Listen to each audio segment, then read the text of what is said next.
Merci pour votre fidélité renouvelée à New World Economy. Entre dérive et civilisation, beaucoup s'interrogent sur les motifs qui poussent nos sœurs de nos jours à se dénuder. Nous en parlons dans cette émission aujourd'hui avec nos invités du jour. J'ai nommé donc sur ce plateau Léontine, elle est ingénieure des travaux en génie électrique. Un plaisir pour nous, Léontine, de t'avoir dans cette émission. Ça va? Oui, ça va très bien. J'espère que tu vas bien aussi. Je me porte aussi à merveille. D'accord. Alors, nous ferons également cette émission avec APEFA qui nous revient en force. On dirait que c'est le temps des mercato. APEFA, ça va? Toujours en lunettes jolies. Je vais super bien. J'espère que tu vas bien aussi. Je vais aussi bien. Ok. J'espère qu'on fera une très belle émission. On fera une très belle émission. Je rappelle donc que APEFA est entrepreneur social. Elle est également sociologue. Donc, on va la voir dans cette émission en tant qu'entrepreneur, mais aussi en tant que sociologue. Et parler de l'entrepreneuriat, il faut également compter sur Mince Asogwagé, sinon Mince Digital, comme le dirait quelqu'un d'autre, le digital, le sud de partout. Il est donc spécialiste et entrepreneur digital dans cette émission, puisqu'il s'agit également des réseaux sociaux.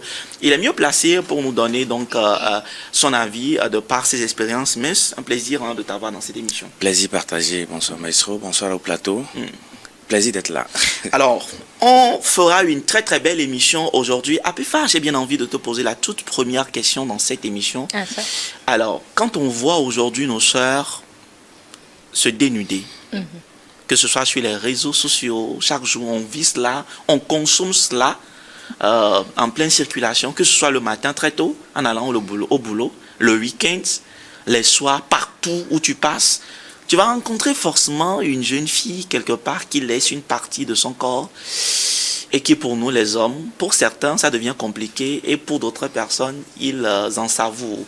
La question que j'aimerais te poser sur ce plateau, à qui cela profite-t-il finalement? Ok, merci pour la question. Pour répondre à qui cela profite, ça profite à tout le monde. Ça profite à celles qui laissent leur corps dehors, ça profite à ceux-là qui voient. Et voilà, ça profite aux deux camps. Alors, on va dire en réalité que cela profite à la société, c'est ça? Ah oui? La société est complice de ce que nous voyons aujourd'hui? Bien sûr. C'est ce que demande la société qu'on lui donne aujourd'hui. C'est ce que la société demande qu'on lui donne aujourd'hui, qu'on lui sert aujourd'hui. Pourquoi je le dis? Parce que deux filles qui seront en train de passer, l'une qui sera habillée en boubou, de la tête jusqu'aux pieds, et l'autre qui sera habillée en petite culotte et avec un habit qui resserre les seins, qui les met tout dehors. Vous allez voir que les regards seront braqués sur l'autre. Tant bien qu'en mal. Donc, on préfère plutôt s'habiller comme ça pour attirer les regards vers soi. Super. Alors, Léontine, est-ce que tu rejoins APEFA en pensant que la société aujourd'hui est réellement complice de ce que nous vivons? Ouais. Je dirais oui, parce que, comme APEFA vient de le dire, tout ce que nous donnons à la société consomme cela. Et lorsque la société savoure ce qu'on donne, c'est que la société nous dit, donnez-nous encore plus. On en veut plus. Et c'est ça qui pousse aujourd'hui nos sœurs à laisser plus de poitrine dehors, des cuisses dehors et tout. Donc, la société est complice parce que c'est la société qui pousse les filles à être comme ça, à se dénuder, à marcher sans se dire que ce que j'ai porté, ça va porter atteinte ou bien ça va déranger quelqu'un d'autre. Non. Vu que la société aime, elle se dit, c'est bien quoi, ça va, je peux y aller. Voilà. Alors, mince, mon inquiétude quand j'écoute sur ce plateau APEFA et Léontine sans passer à côté et exprimer en réalité ce qu'elles ressentent au travers de ce que nous vivons au quotidien, cela m'inquiète. Je me dis, quand nous parlons de la société, nous parlons quand même de la société africaine. Donc, est-ce à dire aujourd'hui que la société africaine n'a plus de ses valeurs, de sa particularité qui la distingue de la société occidentale, par exemple? Non, est-ce que moi je dirais que nous avons perdu. C'est pas qu'on en a plus. Okay. On a perdu ces valeurs-là. C'est vrai que c'est pas une perte en soi, mais on fait face à ce qu'on appelle la Gen Z, la génération Z aujourd'hui, qui est une génération qui se voit beaucoup plus occidentale, ne se retrouve pas dans nos cultures africaines. Elle s'identifie à des modèles occidentaux, des modèles de réussite occidentale, des stars sur les réseaux. C'est eux le modèle de réussite aujourd'hui pour cette Gen Z-là. Parce que vous ne verrez pas, c'est rare de voir une personne au-delà de la trentaine, par exemple, je dis peut-être du n'importe quoi, mais faire ça. C'est beaucoup plus des jeunes gens, entre peut-être 15 de 14 jusqu'à 20, 25 ans. 25, 30. C'est des personnes qui n'ont pas trop une charge sur eux, qui ont des modèles un peu de princesse, c'est-à-dire de prince charmant, c'est-à-dire mon modèle c'est Rihanna, mon modèle c'est tant. C'est-à-dire ils sont dans le rêve. C'est tout à fait normal que ces personnes-là dérivent sur ces genres de chemins, parce que jamais ils ne diront, par exemple, ma mère c'est mon héroïne. Vous n'allez jamais voir ces gens-là dire ça. Ils vont citer des stars hollywoodiennes, des stars de novellas, c'est tout. Et c'est normal qu'elles s'habillent comme ça, parce que c'est ces stars-là qui sont le modèle direct qu'ils ont, et ils ont perdu en fait l'identité africaine qui fait de nous les Africains que nous sommes. Alors, si nous parlons de ça, donc sur ce plateau, ça voudrait dire que l'inquiétude, elle est vraiment grande.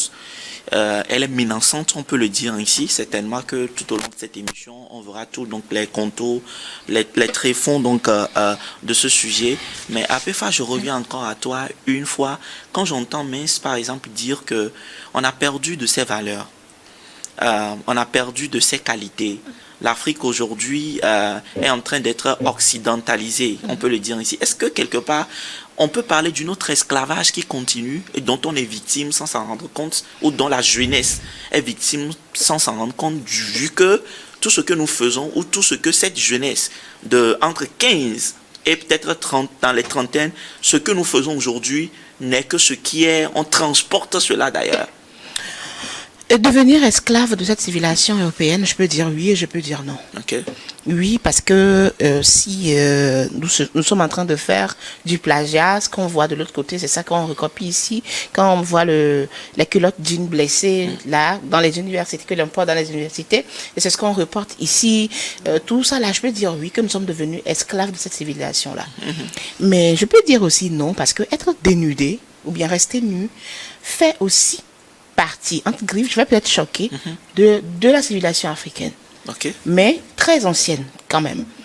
Et si on dit que tout ce qui est aujourd'hui a déjà été, je peux aussi dire que c'est peut-être cette ancienne civilisation africaine-là qui est en train de revenir. Je ne suis pas en train de défendre celles qui se mettent à nu. Parce que dans l'Égypte antique, par exemple,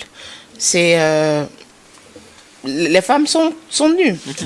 Même aujourd'hui au Togo. Mais apparemment, en ce moment, cela n'inquiète personne. Voilà. Et cela peut-être répond à certaines règles, à certaines cultures anciennes ou à certaines traditions, apparemment. Dans les traditions. Oui, mais est-ce qu'aujourd'hui, ce que nous vivons répond à une tradition ou c'est peut-être une culture transportée d'ailleurs? C'est pourquoi j'ai dit que je peux répondre oui et non. Okay. Oui, parce que c'est une culture importée, on l'a pris de là. Mais non, parce que peut-être que c'est le nôtre, l'ancien, qui revient sous une autre forme. Okay. Si je peux le dire ainsi. Parce que quand nous allons, par exemple, dans les sociétés cabières ou les akpémas, les filles sont toujours nues, les seins sont dehors, avec des caches-sexes, juste avec des perles. Dans nos sociétés, même dans les sociétés évêques, aujourd'hui, pour habiller les petites filles, on met toujours les petits pagnes avec les seins, juste comme ça, il y a le ventre et tout ça qui est dehors. Quand nous allons dans les villages reculés aujourd'hui, les femmes sont dans des maisons, elles sont nues. Elles mettent les seins dehors. Juste peut-être le pagne qui est noué autour de la taille, elles sont nues. Donc si les filles africaines dans les villes aussi restent nues, je peux dire en même temps que c'est de l'esclavagisme venant parce qu'on a copié de l'extérieur. Et je peux dire encore que c'est l'ancienne les anciennes pratiques africaines qui peut-être renaissent sous une autre Mais en même temps, avant de laisser la parole à Léontine Mance, si nous sommes dans cette logique où nous pouvons parler donc de ces anciennes pratiques qui reviennent sous une autre forme, pourquoi, quoi qu'on dise, ça choque toujours, ça choque les parents, ça choque ceux qui, entre parenthèses, semblent nous vouloir du bien, ça frise quelque part aussi le ridicule. On se pose des fois des questions. Tu vas voir, certains parents disent que comment on explique ça? Bon, je veux bien accepter ce qu'Apefa a dit, je veux bien l'accepter, sauf que quand elle a parlé d'Égypte antique, mais quand les femmes là vont aller ailleurs, elles ne se présentent pas comme ça. Okay. Elles ne se présentent pas nues. Aujourd'hui, on voit des femmes nues. Carrément nues. Et ça n'existe pas dans aucune civilisation. La femme ne se met jamais nue. Je parle de carrément nue. Voilà. Totalement. Il y a toujours quelque chose qui casse. Ça veut dire qu'il y a toujours cette pudeur-là. Cette qui est ancrée même dans l'habillement le plus simple. Donc c'est pour dire que même si c'est nos anciennes civilisations qui d'une manière d'une autre qui reviennent, c'est démesuré de le faire comme ça, parce que ce à quoi nous assistons aujourd'hui, c'est des femmes qui veulent carrément marcher toutes nues. Et on finira par en arriver là. Et pourquoi est-ce que nous, les hommes, pourquoi est-ce que nous, on ne retourne pas si c'est ça? Pourquoi est-ce qu'on n'y retourne pas, nous? Parce qu'en ce temps, il y avait aussi... C'est aussi ça, où les hommes qui se mettaient torse nu. Voilà. Alors qu'aujourd'hui, nous, les hommes, la plupart du temps, on est encore... C'est-à-dire, on se recouvre encore plus aujourd'hui. Pourquoi est-ce que les femmes enlèvent plus leurs vêtements aujourd'hui? Super. C'est la question. Oui, je vais aller sur le point que Apefa a dit. Au fait, quand par exemple on prend la culture kabyles, là-bas c'est un peu une culture où on s'est dit c'est dans l'ancien temps c'est comme ça. C'est la tradition. C'est la tradition, c'est comme ça. Et vous allez voir même aujourd'hui que cette tradition même, elle est en train de se dire ben, on ne peut plus le faire comme ça parce que le fait de voir les filles comme ça nues et qu'on a permis aux hommes de voir sur les réseaux sociaux les filles qui sont nues et tout, ça fait que quand on voit une fille nude dans un pays où, au moment des cultures kabyles, ça donne autre perspective aux gens. Et ça fait qu'aujourd'hui, on permet aux filles là de se couvrir un peu, de ne plus s'exposer totalement et tout ça. Voilà, totalement s'exposer et tout. Donc ça veut dire qu'aujourd'hui, on copie beaucoup de choses de l'autre côté.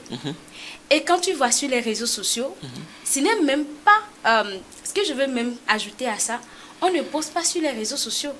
Ces cultures ne vont pas sur les réseaux sociaux. Or, les réseaux sociaux, c'est le monde entier. Et moi qui m'expose avec peut-être mes soutiens-gorge, juste avec mes sous-vêtements et tout, je fais une vidéo, je pose où le monde entier va voir. Je pense qu'on copie. Super. Voilà. Alors, Apefa, je veux pousser la réflexion très, très, très loin sur ce plateau. Merci donc à la technique qui nous permet de pouvoir voir quelques images qui illustrent de la meilleure manière le terme de cette discussion. Je veux vraiment pousser la réflexion très, très, très, très, très loin sur ce plateau. Apefa, il y a de cela, moi je me rappelle, il y a de cela quelques 10 ans en arrière, quand par exemple entre parenthèses, les Miss Togo et tout ça là, ont commencé, ça commence tout de suite par choquer plusieurs. On en parle partout, on dit oh les Kodassi wa benui avec écouteur. Mais aujourd'hui on a l'impression que même la manière dont les gens sont cachés, bien les filles, d'une manière ou d'une autre, où on essaie quand même de pouvoir respecter, on peut le dire ainsi, davantage la nudité, le corps de la femme et tout. Ceux qui arrivent, surtout les hommes, ont envie de voir plus. C'est-à-dire, on dit que, même les corps nous là, moi, je veux vraiment mettre dans la posture des téléspectateurs qui nous suivent, mais nous là, nous les un couteau. Mais est-ce que quelque part, on va se dire que il y a un agenda caché qui nous amène à consommer, c'est-à-dire à nous adapter, à chercher encore, à davantage, à aller plus loin, à se dénuder, à vivre, à s'exposer davantage. Est-ce que c'est quand même un agenda caché quelque part que nous sommes en train de consommer sans savoir? Coco, laisse-moi te dire que au temps où les Miss Togo sortaient, on dit dans les tenues de vérité ou on voilà, ça c'est les mots, ça c'est les expressions. Ça veut dire qu'au fond, nous, c'est cette partie-là, laisse-moi te dire que c'est cette partie-là qui intéressait le public. Ouais. Et il faut se dire qu'il y a pas mal de personnes, que ce soit les responsables, tout le monde, tout le monde était là, accroché, attaché. Voilà. Mais en même temps, on crie que ce n'est pas bon. Non. Et c'est une hypocrisie qui ne dit pas son nom. Nous sommes dans un monde très, très hypocrite. C'est ces mêmes choses qui plaisent. Et ces mêmes personnes-là qui vont se mettre sur les réseaux sociaux et crier que les filles aujourd'hui, c'est ces mêmes personnes-là qui regardent ces choses. Laisse-moi te dire la vérité. Et aujourd'hui, quand on a refait Miss Togo d'une autre manière, où les filles, mais cette tenue de vérité là sont plus refaites, on dit que oh, il y a Miss Togo, on va les vivre. Donc à Miss Togo, on va les vivre parce que sans toi, nous on attaque ou bien on a mis quoi, on va s'en nous, mais ça profite à qui? C'est ça. Ça profite à tout le monde. Disons-nous la vérité. Les filles qui mettent les seins dehors sur les réseaux sociaux sont ces filles-là qui ont plus de likes, sont ces filles-là qui ont plus d'abonnés, sont ces filles-là qui ont plus de partage, on met ces vidéos en favoris, il y a plus de commentaires. Mais une femme qui va s'habiller d'une façon qui va descendre, pieuse, attacher la tête comme une femme africaine avec le was africain ou bien Nagono et tout ça là, vous allez voir combien de likes. Prenez deux filles, prenons deux jeunes filles, l'une qui s'habille décemment et qui vend des sacs, et l'autre qui s'habille d'une façon vulgaire qui vend des sacs, l'autre aura plus de vues que celle qui s'habille décemment. Donc la société, c'est ce que la société demande qu'on lui donne. Arrêtons de voiler la face. C'est ce que la société demande qu'on lui donne aujourd'hui. Alors, c'est ce que la société veut qu'on lui donne aujourd'hui. Mais je reviens à toi. Je disais donc sur le plateau qu'on va essayer de pousser la réflexion très très loin. S'il te plaît, je vais finir mon allocution. Il y a un monsieur qui m'a dit que nous vivons que à ça, on réussit à aller voir Bémessou. Est-ce qu'on peut comprendre ça? Parce que les filles qui sortent, qui vont en boîte, les filles qui font des trucs, c'est eux qui rencontrent. Sont plus promus, qui ont plus d'opportunités. Voilà. Alors, la question que j'aimerais poser à Maman sur le plateau, c'est... j'essaie de faire une petite nuance entre le désir de la pulsion et la volonté. C'est-à-dire que, est-ce que les hommes, par exemple, qui sont derrière derrière ces vidéos sur TikTok où les filles prestent, on va le dire ainsi, se mettent en spectacle, ou vendent, ou exposent leur nudité et tout, et cela attire beaucoup de personnes, mais dans la même foulée, vous allez voir ces hommes-là n'aimeraient pas, par exemple, que leur fille ou que leur petite sœur fasse ça, simplement parce que ce n'est pas bon. Mais comment on peut l'expliquer? Est-ce que ce n'est pas la pulsion? Je dis n'importe quoi, c'est une question que je pose. Est-ce que ce n'est pas le fait que l'homme de nature s'intéresse peut-être à la femme, et quand il voit la femme, sa nudité, ça le parle tout de suite, ça le parle naturellement, mais en même temps ne souhaiterait pas forcément que cela soit exposé au dehors. C'est là où je voudrais vraiment qu'on pousse vraiment la réflexion. Est-ce que c'est un plaisir manifeste, un souhait, un désir pour la société de voir nos sœurs nues, ou c'est parce que quelque part c'est quand même un besoin pour l'homme aussi de se retrouver avec une femme nue, qui fait que même si ça s'expose, pourquoi pas, on va regarder quand même. On sait tous que la femme, ça a toujours été l'objet de désir et de pulsion pour l'homme. Aucun homme ne dira, bah moi je m'en fous, non. Aucun homme. À moins qu'il ne soit pas un homme, un vrai homme. Aucun homme ne peut être indifférent devant une femme, et encore une femme qui se met en valeur. Comme ça c'est l'expression. Maintenant, le problème c'est que les mots sortent. Oui. Aujourd'hui, nous avons normalisé certaines choses qui devraient choquer. Il y a quelques mois, il y a un monsieur, un matin, on a tous vu les femmes qui donnaient des témoignages, il m'a fait ci, il m'a fait ça, il m'a fait ça, ça choquait tout le monde. Mais quelques semaines après, il y a encore d'autres femmes et d'autres hommes dans le live de cette personne et qui discutent normalement, comme ça a passé, comme si de rien ne s'était passé. C'est-à-dire, tout est devenu normal. Et aujourd'hui, quand tu vas sur TikTok, le gars là, il fait des lives, il y a encore des filles, il fait encore des événements, les filles ils vont, les hommes ils vont. C'est devenu normal, rien ne se passe. En fait, le problème, c'est que, comme tu l'as dit tout à l'heure, on en demande trop, on en demande encore plus, on veut voir encore plus. L'homme n'est jamais satisfait. Tant qu'il y a une petite brèche et que c'est autorisé, on veut encore en consommer plus. On veut une femme aujourd'hui, on voit la femme. Moi, je vais dans certains lives, la femme est là, elle vend ses trucs normalement, elle n'a pas de... Mais quand tu vas dans les commentaires, lève-toi. Et tourne-toi. On veut voilà. Mais est-ce que ce n'est pas parce qu'ils ont été suffisamment dopés pour devenir dépendants de ça? C'est ça, c'est exactement ça. Tellement que même quand il n'y a pas ce spectacle à voir, on en demande. On en demande. Une femme qui est normale, qui est là, elle n'est plus normale. Quand elle est, c'est-à-dire, quand elle est bien habillée, elle est anormale aujourd'hui. Voilà, elle est anormale. Elle n'est pas civilisée. Voilà. Même dans les lives, les lives de vente, tu vois, comme Apéfa vient de le dire, une fille qui est dénudée qui vend, les gens sont là attroupés, ils regardent, mais une autre qui est là, qui vend, bien habillée, on voit qu'elle fout même. Tu vas même dans les lives, on écrit, tu vas même dans les lives, des gens qui lui disent, mais qu'est-ce que tu fais? On s'en fout d'elle. Et tu vas voir que, après, qu'est-ce que vous voulez? Celle-là aussi, finalement, elle est poussée. Ouais. On la pousse vers cette dérive-là. Aujourd'hui, elle va dire, ben, moi, je ne vends plus. Je vois une fille aujourd'hui qui a aujourd'hui plus de 1000 personnes connectées dans ses lives de vente. Mais quelques mois auparavant, elle n'avait pas ça. Elle avait à peine 10 personnes. Mais qu'est-ce qui a changé? C'est son habillement. Aujourd'hui, quand tu vas dans ses lives, une partie de ses seins sont dehors. Elle est en petite culotte. Elle vend des trucs électroménagers. Car quel lien avec être s'exposer? Voilà, mais... Moi, je me dis, elle fait ça, mais elle vend. Mais qu'est-ce que tu vas faire? Super. Alors, Léontine, est-ce qu'on peut par là se dire aujourd'hui que la meilleure stratégie, même pour vendre sur les réseaux sociaux, aujourd'hui, c'est d'une manière ou d'une autre, exhiber son corps? Oui. C'est pas la meilleure, mais... C'est pas la meilleure, mais malheureusement, c'est ce que les gens demandent. Même les sociétés aujourd'hui, les entreprises aujourd'hui, ne veulent pas une directrice commerciale qui va être un boubou. Oui. Ne veut pas des commerciales. Il faut être sexy. Ouais, il faut être attirant. Voilà. Des secrétaires en boubou. On te dit, mets-toi en valeur. Voilà. Mets-toi en valeur. C'est-à-dire, quand on te dit, mets-toi en valeur, c'est que tu dois laisser ici, tu dois porter un petit menu et tout. Donc, je me dis que la société demande ça.